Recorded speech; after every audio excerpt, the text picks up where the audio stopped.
तेजी से बदलते मुल्की और आलमी हालात हाजरा पर चुपता हुआ तबसरा, तल्ख हकाइक का बेबाक तज्जिया और अंदर की खबर बाहर की दुनिया के माहिरीन की जुबानी। दारुल हुकूमत वॉशिंगटन से बराह रास्त देखिए अनीस फारूकी के प्राइम टाइम शो में कैपिटल टीवी वॉशिंगटन पर, रियासत मुत्तहिदा अमरीका से। वेलकम व्यूअर्स, प्राइम टाइम की एक और एपिसोड यूट्यूब लाइव आप देख रहे हैं। चैनल सब्सक्राइब कीजिए और हमारे कमेंट्स में शामिल हुइए और हमें अपनी राय से आगाह कीजिए। हम आप ही के कमेंट्स की बुनियाद पे बहुत सारे प्रोग्राम तरतीब भी देते हैं। आज हम डिस्कशन करेंगे कुछ ऐसे इश्यूज़ पे जो कि इंडिया पाकिस्तान दोनों ही उससे कहीं ना कहीं अफेक्टेड होते हैं, मुतासिर होते हैं, ख़बरों में रहते हैं। और इन सब पे तबसरा करने के लिए हमें इस्लामाबाद से जर्नलिस्ट हैं, सहाफ़ी हैं, एंकर पर्सन रही हैं और सीनियर तज्ज़ियाकार हैं आरज़ू काज़मी, जिसे आप सब ही जानते हैं और उनसे वाकिफ़ भी हैं, उनके प्रोग्राम भी देखते हैं उनके चैनल पे। अस्सलाम वालेकुम, कैसी हैं? जी, बहुत बहुत शुक्रिया। पहले तो हमने काफ़ी दिनों बाद हम कनेक्ट होते हैं। एक तो मसला ये है कि मसरूफ़ियात ऐसे आ जाती हैं, लेकिन हालात नहीं बदलते। हालात अपनी जगह पे चल रहे हैं। पाकिस्तान अपने एक ऐसे सिचुएशन में आता है कि जहाँ हम बार बार जब बात करते हैं तो उससे जुड़े ममालिक की भी बात होती है, हिंदुस्तान की बात भी होती है, चाइना की बात भी होती है, अफ़गानिस्तान की बात होती है। तो आज हम इसी ख़ित्ते में रहते हुए, इसी रीजन में रहते हुए ही बात करेंगे ताकि लोगों को थोड़ी सी आगाही मिल जाए।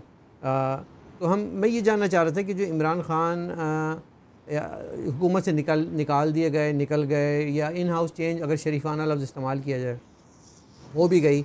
अब वो लीडर ऑफ़ द हाउस यानी कि प्राइम मिनिस्टर नहीं रहे। अभी तो वो अपोजिशन लीडर भी नहीं रहे क्योंकि उन्होंने वो असेंबली में भी नहीं आए। लेकिन जिस तरह का वो बयानिया और नैरेटिव लेके चले आरज़ू, उससे मैंने इंडियन हलकों में या सर्कल्स में ये देखा कि वो उससे काफ़ी मुतमईन नज़र आए और उन्हें लगा कि ये इमरान ख़ान तो हमारी ही बात कर रहा है। मेजर साहब का भी आपने इंटरव्यू देखा होगा। तो इस बार ये क्या है कहानी, ज़रा हमें बताएं तो सही कि क्या मसला क्या है। सर, सबसे पहले बहुत शुक्रिया कि आज आपने इनवाइट किया। बाकी जहाँ तक मुझे बात समझ आई है या मैं अंडरस्टैंड कर पाई हूँ, तो यही बात इंडियंस कर रहे हैं कि इमरान खान ने जो नुकसान पहुंचाया, चाहे वो इकोनॉमी हो, चाहे फॉरेन पॉलिसी हो, या मुल्क के अंदर की कोई भी सूरत हाल हो, तो उनका ये कहना है कि अगर भारत चाहता भी तो इस तरह का नुकसान पाकिस्तान को नहीं पहुंचा सकता था जो डैमेजेस इमरान खान की वजह से हुए। अब चाहे वो आप कह लीजिए कि खान साहब का नाड़ीपन था या उनकी टीम जो थी वो उसको कोई काम करना नहीं आता था। इस वजह से हर शोबे में आप देख सकते हैं कि इमरान खान साहब ने काफ़ी डैमेजेस पाकिस्तान को पहुंचाए। और यही चीज़ लेकर जो इंडियन लोग हैं वो या हमारे दोस्त हैं वो बात कर रहे हैं कि इमरान खान जितना डैमेजेस तो शायद भारत कोशिश भी करता तो नहीं पहुंचा सकता था। लेकिन इमरान खान इस बात को मानने को हमें तैयार नजर नहीं आते हैं। और अब जाने से थोड़े दिन पहले और जाने के बाद भी अब अचानक से उन्होंने जो है वो भारत की तारीफें भी शुरू कर दी हैं, जो कि अच्छी बात है। किसी की कोई काम अच्छा नहीं, हो कौन तो कोई तारीफ कोई करनी मुझे चाहिए। मुझे मुझे ये बताएं ना कि कोई किस तरह से एक पाकिस्तानी लीडर होते हुए, कोई किस तरह से एक मुस्लिम उम्मा का लीडर होते हुए, कोई किस तरह से एक रियासत मदीना का लीडर होते हुए, खलीफा होते हुए, और वो उसकी तारीफ़ हिंदुस्तान में और आम नागरिक और हिंदुस्तानी और ब्लॉगर्स और एनालिस्ट और सीनियर तज्ज़ियाकार और एंकर्स और टेलीविज़न चैनल कर रहे हैं। मतलब पाकिस्तान की 75 साल तारीख़ में कोई ऐसा मर्द का बच्चा पाकिस्तानी पैदा नहीं हुआ कि जिसकी हिंदुस्तान में तारीफ़ हुई हो। तो मुझे तो ये समझ में नहीं आ रहा कि मतलब इमरान खान ने ऐसा क्या कर दिया या हिंदुस्तानियों को ऐसे क्या खुश कर दिया कि जी अब वो इमरान खान उनके हीरो बन गए। सर, वही मैं कह रही हूँ कि इमरान खान की तारीफें वो यही कर रहे हैं कि इमरान खान ने पाकिस्तान की इकोनॉमी को तबाह कर दिया, फॉरेन पॉलिसी खराब कर दी, एजुकेशन फील्ड में कुछ नहीं हो सका, मुल्क को जहाँ जहाँ से डैमेज किया जा सकता था वहाँ से कर दिया। तरह तरह के स्टेटमेंट्स दिए उन्होंने, कभी जापान और जर्मनी के बॉर्डर मिला दिए, कभी उन्होंने कोई बात की। और हर तरफ से लोग अब हमारे दुश्मन बन चुके हैं, या दुश्मन ना भी सही तो नाराज जरूर है। तो ये चीज जो है कि पूरे मतलब पाकिस्तान को पूरी दुनिया में अकेला कर देने में जो हाथ है वो इमरान खान का नजर आता है। हमसे सऊदी अरब हमसे नाराज है, चाइना हमसे नाराज है, इंडिया हमसे बात नहीं करना चाहता, अमेरिका के खिलाफ वो बात करते रहते हैं कि साजिश हो रही है। और इसी तरीके से फ्रांस और दूसरी कई कंट्रीज के साथ भी हमारे जो है ताल्लुकात बेहतर नहीं है। तो अगर हम तसव्वुर कर लें और मान लें कि भारत हमारा दुश्मन है और अगर भारत ये कोशिश करता भी कि हमें हर जगह से बाहर निकलवा दे या हर जगह से हम जो है बुरे बन जाएं, तो शायद ऐसा पॉसिबल नहीं होता। लेकिन इमरान खान ने अकेले ने जो है ये सब कुछ कर दिखाया, इस वजह से उनका मीडिया भी तारीफ कर रहा है, उनके लोग भी इमरान खान की तारीफ कर रहे हैं, बल्कि वो तो ये कहते हैं कि हमें 10 साल के लिए और इमरान खान ही चाहिए as a prime minister of Pakistan. यानी कि मुझे तो ये लगता है कि इमरान खान ने सिवाय एटमी बम उनके हवाले करने के बाकी सारा काम उनका कर दिया है, ऑलमोस्ट कर दिया है, ऐसे ही लग रहा है। ऐसा ही लगता है, ऐसे ही लगता है सर, बिल्कुल। कुलभूषण को भी कर देते तो बिल्कुल ही मतलब वो उनको जो है ना पद्म भूषण भी दिया जा सकता था। नरेंद्र मोदी एक दिन उनको बुला के और ज्ञान सभा में जो भी उनकी है वहाँ पे उनको पद्म भूषण दे के भारत का एक नागरिक जो है ना घोषित कर देते तो कैसा था। सर शायद टाइम नहीं मिला, अगर इमरान खान को जो है वो टेन्योर कंप्लीट करने दिया जाता तो शायद वो ये भी कर गुजरते। अच्छा, लेकिन बड़ी मतलब एक ऐसी मैं समझता हूँ अगर इसको हम थोड़ा पॉजिटिव वे में भी देखें तो जो कि मेजर साहब तो आपको पता है ना, मेजर गौरव आर्या तो ज़रा हल्का फुल्का मजाक में और उनकी एक संजीदगी के पीछे एक सार्केज़म छुपा होता है, तो वो उन्होंने जो बात की वो भी दुरुस्त ही कही होगी। लेकिन कहीं ना कहीं अगर ये एक्सेप्टेबिलिटी पैदा हो जाए जितनी इमरान खान को एक्सेप्ट कर रहे हैं इंडियंस, तो फिर नरेंद्र मोदी को पाकिस्तानी एक्सेप्ट कर लें, ज़ाहिर है नहीं करेंगे। एक कश्मीर का मुद्दा है, कश्मीर अपनी जगह पे है, यासीन मलिक की वजह से बहुत ज़्यादा गर्मा गर्मी पाई जाती है पाकिस्तानियों में और वो उनका अपना एक स्टैंड है। लेकिन क्या ये बेहतर नहीं होगा कि अब ये लड़ाई झगड़े मुका करके ख़त्म करके और इकनॉमिक प्रॉस्पेरिटी पे हम काम करें और प्यार मोहब्बत बढ़ाएं। देखिए मैं यही कहता हूँ कि हम अगर ट्रेड करेंगे एक दूसरे से तो शायद ज़्यादा फ़ायदा होगा, वॉर करेंगे तो बहुत ज़्यादा नुकसान होगा, उसका ख़र्चा भी बहुत आता है। प्याज हम ख़रीदते हैं हिंदुस्तान से, वो अफ़गानिस्तान से होती हुई हम तक आती है बड़ी महंगी। अगर हम डायरेक्ट लेंगे तो हमें सस्ती भी मिल जाएगी, प्याज भी मिलेगा, प्यार भी मिलेगा, तो विन विन सिचुएशन है। How do you see this? नहीं सर, हम तो हमेशा से कहते हैं और मैं तो अपने चैनल पे हमेशा ही यही बात करती हूँ कि भारत के साथ जो है वो टर्म्स बेहतर होने चाहिए, लेकिन जाहिर है कि ज़्यादा काम तो पाकिस्तान को ही करना पड़ेगा। जो कुछ शिकायतें रही हैं पहले भारत को हमारे साथ, चाहे वो कश्मीर को लेकर हो, चाहे वो यहाँ से जो जिहादी कैंप है उन्होंने जो नारे लगाए थे कि जी हम यहाँ से लोगों को भेजेंगे और भेजा भी था, तो जाहिर है जनरल परवेज मुशर्रफ की स्टेटमेंट भी मौजूद है और हाफिज सईद ने भी कई बार अपने जब वो जल से जुलूस किया करते थे जिस जमाने में तो कहा करते थे, तो वो सब चीजें तो ठीक करनी पड़ेंगी। और तभी क्योंकि इस वक्त हमें भारत की ज्यादा जरूरत है, भारत को हमारी जरूरत नहीं है। वो हमारे बगैर भी अच्छा खासा चल रहा है और उनकी फॉरेन पॉलिसी भी बहुत जबरदस्त चल रही है। और अगर आप जैसे बात कर रहे थे कि वहां से किसी लीडर को ले लेना चाहिए, तो मैं कहूंगी कि उनके फॉरेन मिनिस्टर को अगर हमें मिल जाए तो बहुत ही अच्छी बात हो जाएगी, क्योंकि उन्होंने उसके बदले में हम उन्हें क्या दें? शेख रशीद दे दें? क्या करें?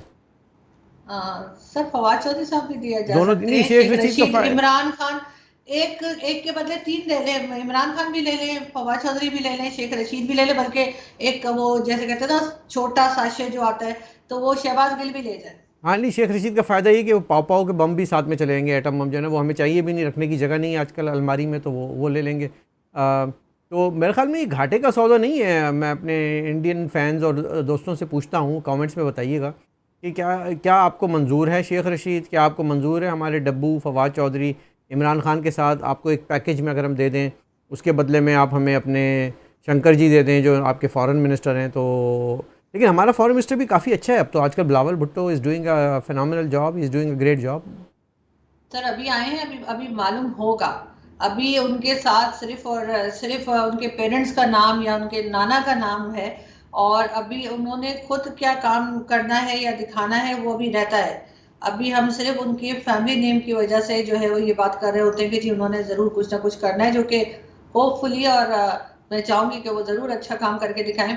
लेकिन फिर भी जैसे कि क्योंकि आपने शुरू में बात की कि उनके मिनिस्टर्स की बात की या मोदी जी की बात की, तो इसलिए मैंने कहा कि अगर कोई लेना ही है तो उनके फॉरेन मिनिस्टर को ले लिया जाए। और मेरा ख्याल है कि बिलावल भुट्टो जरदारी को उनसे बहुत कुछ सीखने की ज़रूरत है। सारे जूनियर हैं ये उनसे काफ़ी, लेकिन ये कि अगर वो सीखना चाहें और वाकई में सिंसियरली काम करना चाहें पाकिस्तान के लिए, तो दुनिया में जहाँ जहाँ जो भी कोई अच्छा काम कर रहा है अपने मुल्क के लिए, उससे सीखने में कोई हर्ज नहीं है। और मैंने ये देखा है आरजू के मतलब ना सिर्फ ये कि वो बहुत अच्छे डिप्लोमेसी करते हैं वर्ल्ड में, लेकिन आंखों में आंखें डाल के बात करना अगर है तो फिर वो देखा जाता है कि एक इंडिपेंडेंट सॉवरन स्टेट का फॉरेन मिनिस्टर कैसे बात करता है। वो अपने फाइनेंशियल इंटरेस्ट नहीं बल्कि अपने नेशनल इंटरेस्ट को सामने रख के यानी कि कटोरे को दिमाग में रख के बात करेंगे तो वो फॉरेन मिनिस्टर क्या बात करेगा। तो इसीलिए हमारे फॉरेन मिनिस्टर की कमज़ोरी ये रही है। लेकिन उन्होंने भारतीय सरकार की जानिब से जो आज तक मैंने देखा फॉरेन मिनिस्टर्स आए, उन्होंने दुनिया के साथ आँख में आँख डाल के बात भी की और उनको जवाब भी दिया मुँह तोड़ जहाँ देना हुआ, चाहे वो उनका भले गहरा दोस्त ही क्यों ना हो, अमेरिका हो या नेटो अलाइज़ हों। और उन्होंने इसको एक्सेप्ट किया कि इंडिया को हम अवॉइड नहीं कर सकते, इग्नोर नहीं कर सकते। और आज जो इंडिया वहाँ पहुँचा है तो वो एक मतलब इतने सालों की जो इनकी एफ़र्ट्स थी, जो एक साइकिल था, जो एक एट्रेशन का प्रोसेस था, डेमोक्रेसी का कंटिन्यूटी, ये इस सब से गुज़र के यहाँ तक पहुँचा है। तो वो इस लायक हैं कि वो खड़े होके सीना चौड़ा करके, आंखों में आंखें डाल के, आवाज़ ऊंची करके, दलील के साथ, रैशनल के साथ बात कर सकते हैं। बिलावल भुट्टो ऑफ कोर्स एक लेगेसी है, डायनेस्टी है बेनज़ीर भुट्टो और जुल्फ़िकार अली भुट्टो की। और वो उसको एडवांटेज ये है कि उसने पालने में ही जो है वो पॉलिटिक्स देख ली थी, सीख ली थी, माँ ने उसको सिखाई थी, उसने अच्छी तालीम हासिल की। और उसके इर्द गिर्द जो सीजन्स पॉलिटिशियन हैं उन्होंने भी उसको दिखाया। ये थोड़ा सा फ़र्क है जो हम देखते हैं हिंदुस्तान की डायनेस्टिक में और इस यहाँ की डायनेस्टिक में। गांधी फैमिली का अगर आप देखें तो वो बात नहीं आ पाई जो कि आनी चाहिए थी। इंदिरा गांधी में जो एक करिश्मा था, एक लीडरशिप थी, बाद में वो कॉन्टीन्यूटी नहीं रह पाई। और यही वजह है कि एक आम आदमी, एक आम चाय वाला हिंदुस्तान का प्रधानमंत्री बन जाता है, लोगों के दिलों को छू लेता है, टच कर लेता है, and then on top of that he performs. इसीलिए उसको 2 टर्म्स कंटिन्यू मिली हैं। Looks like he is gonna sweep the third. अगर उनको वो ख़ुद उसमें चाहें हिस्सा लेना, भाग लेना चाहें तो उनको भी मिल सकती है। Always performance speaks better than anything else, action speaks louder than words, आपको मालूम है। और यही बात हम अपने सियासतदानों को ये बात करते हैं कि आप भी चाहे आप डायनेस्टिक हों, लेगेसी हो, मोरूसी हो, लेकिन अगर आप साथ साथ मेहनत भी करें और डिलीवर करेंगे तो आपको यकीनी तौर पे ये मिलेगा फल इसका। कराची की मिसाल इसके सामने है। आम आदमी, गरीब आदमी, मुतवस्सित तबके का आदमी, जब उसको इख्तियार मिला, जब वो गवर्नमेंट में आया और उसने वहाँ का मेयर बना, वहाँ के लोग मेंबर पार्लियामेंट बने, उन्होंने डिफरेंट अपनी डेवलपमेंटल प्रोजेक्ट किए, कराची के लिए हिस्टोरिक प्रोजेक्ट कर दिए। एक आम आदमी कर सकता है, ये नहीं है कि नहीं कर सकता। और मैं समझता हूँ कि ये आज आने वाला दौर जो है ना, ये आम आदमी का ही होगा। अब ये बड़े बड़े लीडर्स, बड़े बड़े नेता, बड़े बड़े तकरीरें करने वाले जो कादरी, चौधरी, सरदार, मौलाना, अब इनका दिन नहीं रहा। अब ये एक आम आदमी, एक नौजवान, एक यूथ का पाकिस्तान के लिए मैं बात कर रहा हूँ। और पाकिस्तान में चूँकि अभी हम एक रिवायती सियासत देखते आ रहे हैं, तो आप आने वाले दिनों में ये देख रही हैं कि ये थोड़ा सा कंपैरिजन जो है ये हमारी सरकार में इस तरह का होगा कि अब हम भी कोई नया ब्लड, बिलावल की सूरत में, चाहे हमज़ा की सूरत में, चाहे हिना रब्बानी हो, चाहे वो मरियम हो, आप देख रही हैं कि वो बुड्ढे बाबे जो हैं वो आहिस्ता आहिस्ता धीरे धीरे इस मंज़र से हटते जा रहे हैं या नहीं हटते जा रहे हैं? नहीं सर, मेरा ख्याल है कि कोई हर्ज नहीं है अगर सीनियर लोग भी काम करें। उनका अपना एक तजुर्बा होता है, उनका अपना एक एक्सपीरियंस होता है जिससे फ़ायदा उठाया जा सकता है। मैं हरगिज़ इस चीज़ के फेवर में नहीं हूँ कि जितने भी जो सीनियर लोग हैं जो पहले से काम कर रहे हैं उनको हटा दिया जाए और सारे के सारे नए लोग और नई जनरेशन जो है वो सामने आ जाए। इसलिए कि हम उन्हीं से सीख कर आगे बढ़ते हैं, हम अपने सीनियर से ही सीख कर कोई फैसला कर पाते हैं सही या गलत का। चाहे वो हमारी पॉलिटिशियंस हो, चाहे वो हमारे मीडिया हो, जर्नलिस्ट हो, किसी भी जगह पे, किसी भी फील्ड में, तो उनको हटा देना जो है वो सही बात नहीं है। लेकिन हाँ, उनसे सीखना जरूर चाहिए। मगर पाकिस्तान का, जैसे कि इमरान खान भी कहते हैं कि जी इंडिपेंडेंट पॉलिसी नहीं है, फॉरेन पॉलिसी नहीं है, तो ऑब्वियसली हम जब तक कि हम इकोनॉमी पे काम नहीं करेंगे, जब तक हमारी इकोनॉमी ठीक नहीं होगी और हम इस जगह पे नहीं जाएंगे कि इंडिया की तरह हम जो है इंडिपेंडेंट हो, क्योंकि इंडिया को कोई डिक्टेशन नहीं दे सकता, क्योंकि उन्हें मालूम है कि अगर हमने इंडिया को कुछ कहा या तो इंडिया ने पैसे तो मांगने नहीं है। पाकिस्तान उस चीज़ में कमज़ोर है। और सबसे बड़ी बात ये कि हमें कंपैरिजन छोड़ना होगा कि हम हर वक्त भारत के साथ अपने आप का मुकाबला करते रहते हैं।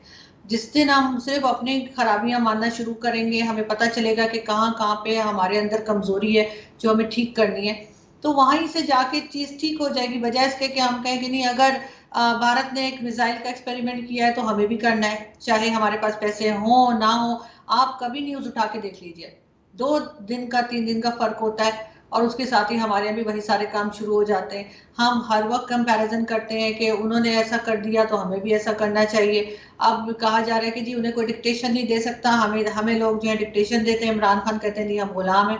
तो जाहिर है गुलाम है, जब हमारे यहाँ जो फंड आते हैं चाहे IMF से आए किसी और कंट्री से आए, उसको एक लिमिटेड से सा ग्रुप है जो खा जाता है। वो ना तो गवर्नमेंट मिल जाता है ना वो पब्लिक पे लगाया जाता है। तो ऑब्वियसली हमारे में और भारत में बहुत फर्क है। जिस दिन हमने अपनी इन सारी वीकनेसेस को एक्सेप्ट कर लिया और मान के उसको ठीक करने की कोशिश की, उस दिन हम ठीक हो जाएंगे। हम आखिर बांग्लादेश को देखें, उन्होंने कभी किसी के साथ अपने आप को नहीं मिलाया कि उन्होंने कैसा बनना है। उन्होंने सिर्फ अपने आप को खड़ा किया और आज लोग एग्जाम्पल्स देते हैं बांग्लादेश की, भारत की भी नहीं बल्कि बांग्लादेश की। जी जी। तो मेरा ख्याल है कि हमें भी यही करना चाहिए। हम हर वक्त इसी चक्कर में पड़े रहते हैं कि जी वो भारत जो है वो 370 करेगा तो हम बात करेंगे। अरे वो नहीं कर रहा, वो आपको इस काबिल ही नहीं समझता कि वो आपकी बात सुने या वो आपकी बात पर रिएक्ट करे। और आप नहीं करे बात, उन्हें उन्हें क्या फर्क पड़ रहा है, उन्हें कुछ भी नहीं हो रहा। लेकिन नुकसान आपका है, आप खामखा सबके मामे चाचे बने हुए हैं। वहां पे फलस्तीन के लिए आप इसराइल से लड़ रहे हैं, यहाँ पे कश्मीर के लिए आप जो है उससे लड़ रहे हैं, भारत से लड़ रहे हैं। लेकिन जो पाकिस्तान के अंदर प्रॉब्लम्स है वो नजर नहीं आ रही, बाकी सब दिख रहा है इनको। यहाँ पे जो कश्मीर है उसको कौन सा इन्होंने बहुत अच्छा बना दिया, यहाँ पे जो लोग रहते हैं वो परेशान है।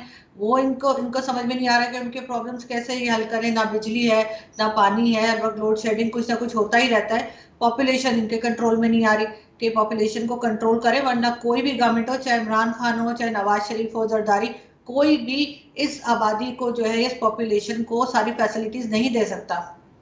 उसके ऊपर बिल्कुल। कोई काम नहीं हो रहा। और हर 2 दिन के बाद उठ के जब लोग शोर मचाने लग जाते हैं, जब लोग कुछ शिकायत करते हैं कि जी जॉब नहीं है या हेल्थ सेक्टर सही नहीं है, तो ये बताना शुरू कर देते हैं कि भारत हमला कर रहा है या कोई और कंट्री हमें कुछ कह रही है। अब अमेरिका आ गया, मतलब कहाँ अमेरिका और कहाँ हम, मतलब अमेरिका को क्या पड़ी है कि वो यहाँ साजिशें करे, और कुछ नहीं है उनके पास क्या करने को। तो ये अजीब अजीब सी बातें करते हैं और फिर चाहते हैं कि अमेरिका जो है या IMF जो है और वर्ल्ड बैंक हमें पैसे भी दे। हम उन्हें सुबह शाम गालियां दें कि उन्होंने हमारी गवर्नमेंट गिरा दी, उन्होंने हमारे मुल्क में ये कर दिया वो कर दिया, और उसके बाद हम कहें कि नहीं जी पैसे भी दे दो। तो ये डबल पॉलिसी जब तक बंद नहीं करेगा पाकिस्तान आगे नहीं बढ़ पाएगा। वो एक लतीफ़ा याद आ गया कि एक शेर के घर में किसी ने पत्थर मार के फेंक दिया, तो शेर ने जंगल के सारे जानवरों को बुला लिया कि आओ ज़रा पूछताछ होगी। तो एक ने सब जानवर जा रहे थे, देखा कि चूहा भी नए नए कपड़े पहन के तैयार होकर अकड़ के घूम रहा है। तो उन्होंने पूछा भाई तुम क्यों अकड़ रहे हो? कहेंगे सुना है मेरा नाम भी आया है उसमें। तो हम वो हैं जो दूसरों के पंगों में समझते हैं कि हमसे कोई जंग कर रहा है, हमसे कोई लड़ाई कर रहा है, हम ही हैं, हमारा दुश्मन है। इसराइल को तो फिक्र ही नहीं है, आप रहो ना रहो, लड़ो ना लड़ो, वो आपका दुश्मन और दोस्त दोनों नहीं समझता। हिंदुस्तान 5 ट्रिलियन की इकॉनमी, हमारी 150-200 बिलियन की इकॉनमी, ज़मीन आसमान का फ़र्क। जो प्रॉब्लम है वो ये है कि ना तो इंडिया चाहता है कि वो पाकिस्तान पे कब्ज़ा करे या उसके टुकड़े करे, ना वो चाहता है कि नेपाल या बर्मा या छोटे ममालिक श्रीलंका या इन पे वो कोई इस तरह का एडवेंचरिज्म करे। वो अपना फोकस्ड है। ख़ास तौर पे मोदी जी की सरकार में और बीजेपी की सरकार में वो मैंने देखा है कि ये सारे उन्होंने जो भी एक्टिविज़म थोड़ा बहुत भी था, अगर हथियारों की रेस भी थी, वो सब ख़त्म करके वो अपने फोकस्ड हैं, इकनॉमिक सेंट्रिक हैं। हम लोगों ने जो आज गुर्बत और कटोरी की बात करते हैं, उसकी बुनियादी वजह क्या है? डिफेंस पे हमारा सारा बजट चला जाता है। और डिफेंस किसके लिए? इंडिया के अगेंस्ट। इंडिया चाहता ही नहीं है। इंडिया तो वो शेर है जो कहता है कि पत्थर मार के भाग गया होगा, कि मुझे क्या फिक्र है कि चूहा अकड़ के फिर रहा है। मेरा खुदा न खासा मकसद ये नहीं है कि मैं पाकिस्तान को, मैं एक मिसाल दे रहा हूँ, एक एनालॉजी पेश कर रहा हूँ। तो अगर जब तक हम अपना डिफेंस को एडजस्ट नहीं करेंगे और लोगों के साथ दोस्तियाँ नहीं करेंगे और भारत को अपना दुश्मन समझना बंद कर देंगे, तभी जाकर ये कंट्री एक ट्राई अमेरिका, कनाडा, मैक्सिको की तरह, एक नैफ्टा की तरह, जो कि north American free trade agreement है तीनों ममालिक का, हम फ्रीली आ जा सकते हैं, कोई वीज़ा नहीं, कोई कुछ नहीं, आ रहे हैं जा रहे हैं, ट्रेड कर रहे हैं, टैक्सेशन में रिलैक्सेशन है, डिबेट है, और इतना फ्लरिश कर रहे हैं कि जिसको जिस चीज़ की ज़रूरत है वो फराहम करता है और जिस चीज़ की ज़रूरत है वो दरामद बरामद सब चीज़ें चल रही हैं। We can do that too. तो आई डोंट यू थिंक कि ये जो डिफेंस के नाम पे ये हमें जो मामू बनाया गया है 72 सालों से 75 सालों पे, अब इसका पर्दा पाश कर देना चाहिए और उनको बता देना चाहिए कि दिस इज़ दी एंड। और जो भी जनरल साहब हैं उनको बताएंगे जी अब ज़रा इस पर अपना हाथ हल्का रखें, बिल्कुल रखें। एक मुल्क को फ़ौज की ज़रूरत होती है, लेकिन ये अन्नी वाह जो काम कमाई हो रही है ना, ये ख़त्म करें। क्या कहते हैं? नहीं सर, मेरा ख्याल है कि ये चीज़ फौज और इस्टेब्लिशमेंट खुद भी शायद समझती जा रही है, क्योंकि बाजवा साहब ने भी स्टेटमेंट दिया था कि जी भारत के साथ टर्म्स बेहतर करने, पिछली बातें भूल जाएं वगैरह वगैरह। इस किस्म की स्टेटमेंट पहले कभी आई नहीं किसी आर्मी चीफ की तरफ से। और इस वक्त कहा ये जा रहा है, ये मैं नहीं कह रही कि कोई समझे शायद मैं तारीफें कर रही हूँ फौज की, ऐसा नहीं है। जहाँ पे तारीफ बनती है मैं बिल्कुल अपनी फौज की बिल्कुल। तारीफ करती हूँ। लेकिन ये चीज जो है ये इंडिया वालों की, इंडियन साइड से भी आ रही है कि वो कह रहे हैं कि हमें अगर कोई सेंसेबल इनका कोई दिखता है, इमरान खान के टाइम पे बात हो रही थी, तो वो बाजवा साहब हैं कि उनसे बात की जा सकती है, उनकी बात सुनी जा सकती है, या उनसे कोई चीज डिस्कस की जा सकती है। उन्होंने अपनी एक इमेज बड़ी अच्छी बनाई है, और मेरा ख्याल है कि उन्होंने जो पॉजिटिव किस्म के बातें की हैं वो आगे चलनी चाहिए। और आज भी एक स्टेटमेंट में देख रही थी बाजवा साहब का, उन्होंने कहा कि हमने 40 साल जो बोया वही काट रहे हैं। तो इतना ब्लंट किस्म का अगर स्टेटमेंट देंगे, और कहीं ना कहीं से तो ठीक करने की शुरुआत करनी होगी। तो देखिए, अगर हम आप आरजू, आप इस्लामाबाद में बैठी हैं और आप थोड़ी सी बाजवा बाजवा की तस्बीह पढ़ लें, मुझे कोई एतराज़ नहीं है, सांस भी नहीं लेना नहीं है, ज़िंदा भी रह। लेकिन मैं आपको बताता हूँ कि मैं भी बाजवा साहब की कुछ चीज़ों की तारीफ़ करता हूँ, और मैं और करूँगा इंशाअल्लाह, अगर वो कुछ हमारे मिसिंग लोग हैं वो वापस आ जाएँ। कुछ लोग जो हैं वो कहीं पे ऑपरेशन चल रहा है, उनको रोक दिया जाए, अली वज़ीर और मोहसिन दावर पे हाथ हल्का रखा जाए, अल्ताफ़ हुसैन की तहरीर तकरीर पर तस्वीर पे पाबंदी हटा दी जाए, सबको एक इंक्लूसिव पाकिस्तान बनाया जाए। तो मैं उस बाजवा डॉक्टरन को खड़े होकर सैल्यूट करूँगा, सलाम करूँगा। और नहीं, आप मैं सही कह रहे हैं। मैं जो हूँ ना, ये इमरान खान वाले जो इनको अदम एतमाद करके जिस तरह से किक आउट किया गया है, इस पे कम से कम बाजवा साहब को ज़रूर सैल्यूट करूँगा, क्योंकि it was need of the time, it was necessary in the larger interest of the country, and you did a wonderful job. ये मैं ज़रूर नहीं कहूँगा। सर, लेकिन सर मैं बिल्कुल हरगिज़ उनके नाम की तस्वीर नहीं पढ़ी, और ना ही मैं उनकी कोई गलत तारीफ कर रही हूँ। जहाँ पे बात होती है गलत होती है, वो भी मैं कहती हूँ, और हमेशा खुल्लम खुल्ला कहती हूँ, बगैर डरे कहती हूँ। लेकिन जहाँ पे जो चीज़ ठीक उन्होंने बात की उसकी भी एक तारीफ बनती है, कि सिर्फ इसलिए कि हम क्योंकि इस्टेब्लिशमेंट के अगेंस्ट बोलते रहते हैं तो ये नहीं हो सकता कि कोई बात सही की जाए तब भी यही क्या कहा जाए। लेकिन हाँ, ये ज़रूर है कि उन्होंने जो कुछ कहा वो उन्हें साबित करना पड़ेगा। उनको यहाँ से जो इंटरफेरेंस हमेशा से कश्मीर में होती रही है बॉर्डर से, वो रोकनी होगी। अगर हाफिज सईद को सजा दी है तो वो हाफिज सईद घर में नहीं मिलना चाहिए, जेल में मिलना चाहिए।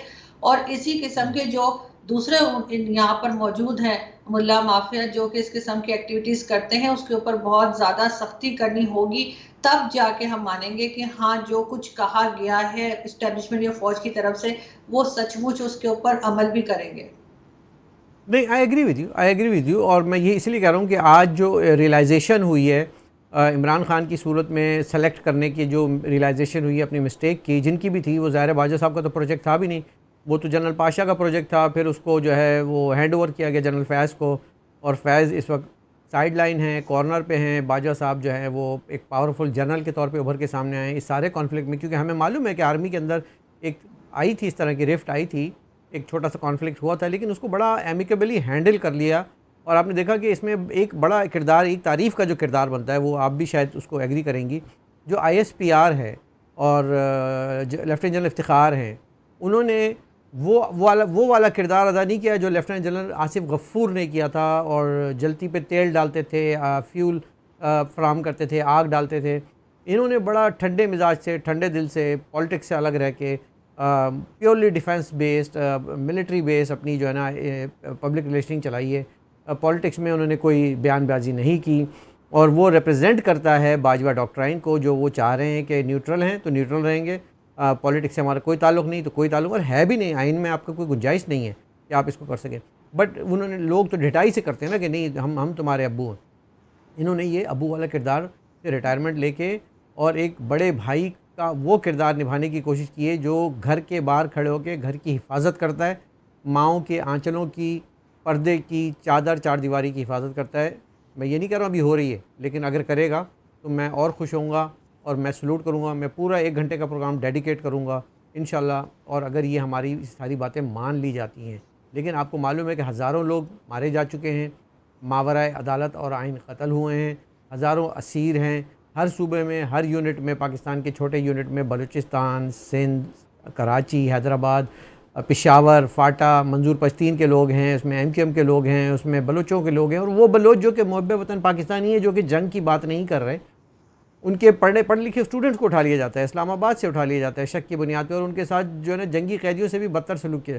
ये सारे अगर थोड़ी सी और एक कदम और आगे बढ़ें बाजा साहब और जनरल इफ्तिखार साहब, एक तो ये कर लें, और दूसरे ये कि अगर जनरल फैज़ हमीद के इन्वॉल्व होने के कहीं पे निशानात पाए जाते हैं तो उसको ओपन सज़ा देके इसका ऐलान कर दें, ताकि हमें ये महसूस हो कि आपने you are not aiding and abetting a crime of your own general. अगर उसने की है तो उसको सज़ा मिलनी चाहिए। नो, आप क्या कहती हैं? नहीं, बिल्कुल होना चाहिए, तभी हम ये मानेंगे कि कुछ चेंज आया है। और ख़ास तौर पे जैसे आपने मिसिंग पर्सन्स की बात की, तो मिसिंग पर्सन के ऊपर काम होना चाहिए उनको। बिल्कुल ये कहना कि जी, बल्कि मेरे शो में तो एक बार अमजद शुएब साहब यानी कि जनरल अमजद शुएब ने ये भी कहा था कि जी हाँ जी, ले जाते हैं, उसके बाद कुछ साल के बाद छोड़ देते हैं चेक करके। तो ये क्या बात हुई कि आप ले जाते हैं? एजेंसीज ही उठा रही हैं, एजेंसीज ही मार रही हैं, और उसके बाद कहते हैं कि कुछ कहा ना जाए। लेकिन साथ साथ एक काम और भी जो है अगर करेगी हमारी इस्टेब्लिशमेंट या फौज, तो मैं बड़ा उसको अप्रिशिएट करूंगी, और वो ये कि सिविलियन इदारों से अपने सारे फौजी बाहर निकाल लीजिए। और जो आपने रिटायर्ड फौजी जगह जगह लगा रखे हैं लाखों की तनख्वाहों पे, इनको बोलिए घर जाइए या फिर बॉर्डर पे जाइए। और ये सिविलियन इदारे जो हैं सिविलियंस के लिए हैं, उन्हीं को जॉब मिलनी चाहिए। ये नहीं कि ये लोग रिटायर होने के बाद कभी PIA पकड़ लेते हैं, कभी स्टील मिल में बैठ जाते हैं जाके, और इस किस्म के रेडियो पाकिस्तान और हर जगह पे मौजूद है, और लाखों की तनख्वाहें किस चक्कर में ले रहे हैं, इनके मतलब खर्चे पूरे ही नहीं होते। तो ये इस चीज को भी इनको रोक लगानी होगी, और ये DHA और तरह तरह की जगहें जो ये बनाते रहते हैं उसके ऊपर भी थोड़ा चेक होना चाहिए। और बहुत बार कभी विकी लीक्स और कभी पनामा लीक्स और कौन कौन सी लीक्स आती रहती है, उसमें हमारे फौजियों के नाम होते हैं, तो उनको पकड़ा क्यों नहीं जाता, उनसे कुछ पूछा क्यों नहीं जाता? आसिम सलीम बाजवा से आज तक किसी ने नहीं पूछा कि ये पैसा कहाँ से आया, इतनी सारी फ्रेंचाइज कैसे बना ली आपने? तो ये चीज जो है ये सिर्फ क्या सिविलियंस के लिए रह गई है, सिर्फ पॉलिटिशियंस ही जवाब देने के लिए रह गए कि नवाज शरीफ जवाब दें, जरदारी जवाब दें या इमरान खान जवाब दें? ये लोग कब जवाब देंगे? तो इस चीज को जब तक ये नहीं करेंगे तब तक यहाँ पे बेहतरी आने की कोई उम्मीद नहीं है। बहुत बहुत शुक्रिया आरज़ू काज़मी इस्लामाबाद से लाइव हमें ज्वाइन किया था नाजरीन, और सैर हासिल गुफ्तगू। हमने एक आरज़ू काज़मी से एक वादा लिया है कि वो बाकायदगी से एटलीस्ट अ वीक मेरे प्रोग्राम में आया करेंगी और अपने स्पेशल तज्ज़िये दिया करेंगी, और आप लोग चूँकि उन्हें सुनना भी चाहते हैं, पसंद भी करते हैं, और उसमें हमने आपकी बात सुन ली है, और इंशाल्लाह अब आप हमें बाकायदगी से देखा करेंगे। हमारा प्रोग्राम यहीं तक का था, prime time on capital TV Washington से। अनीस फारूकी को इजाज़त दीजिएगा। चैनल को सब्सक्राइब आप आजकल नहीं कर रहे हैं, मैं देख रहा हूँ, बहुत शरीर हो गए हैं, तो प्लीज़ उसको सब्सक्राइब कीजिए, घंटी के बटन को दबाइए। उससे पता नहीं क्या होता है, लेकिन वो मुझे ज़रूर बताइएगा उससे क्या होता है। और ये जो है सिलसिला हम जारी रखेंगे मोहब्बतों का और एनालिसिस का, जो कि आप सुनना चाहते हैं। अगर आप लोग ज़्यादा सुनना चाहते हैं अनीस फारूकी को, तो फिर आपको मुझे कमेंट में लिख के बताना होगा, और साथ साथ आपने मेरे चैनल को सब्सक्राइब करें, शेयर करें, और लोगों को कहें अभी तक क्यों नहीं किया। यहीं तक हमारा प्रोग्राम था। अनीस फारूकी को इजाज़त दीजिएगा। तेजी से बदलते मुल्की और आलमी हालात हाजरा पर चुपता हुआ तबसरा, तल्ख हकाइक का बेबाक तज्जिया और अंदर की खबर बाहर की दुनिया के माहिरीन की ज़बानी। दारुल हुकूमत वाशिंगटन से बराह रास्त देखिए अनीस फारूकी के प्राइम टाइम शो में कैपिटल TV वाशिंगटन पर, रियासत हाय मुत्तहदा अमरीका से।